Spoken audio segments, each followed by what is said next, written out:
আজকে আমরা দেখব পঞ্চম শ্রেণী আমাদের পরিবেশ প্রশ্ন 2025, যেখানে পূর্ণমান 50, সময় রয়েছে 1 ঘন্টা 30 মিনিট।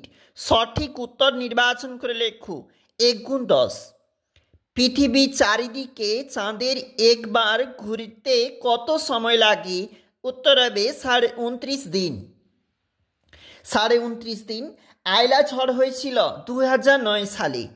পৃথিবীর সমস্ত শক্তির উৎস সূর্য। কলকাতায় প্রথম রিক্সা চালু হয় 1900 সালে।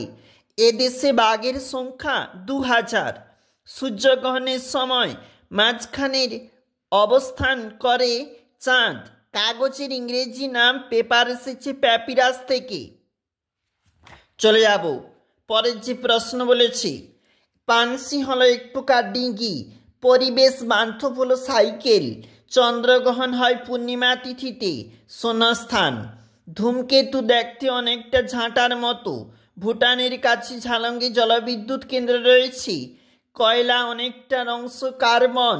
খুইয়া পাখির পালক ছিল সুন্দর। সত্য মিথ্যা? পৃথিবীর চারপাশে চাঁদ ঘুরছে। সত্য।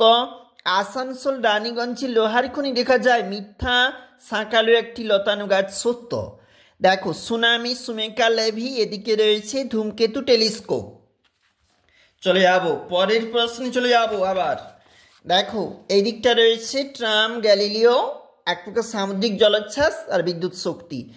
ম্যাচটা যেভাবে হবে এখানে নাম্বারটা লেখা রয়েছে। পৃথিবী থেকে চাঁদের দূরত্ব কত? প্রায় 4 লক্ষ কিলোমিটার।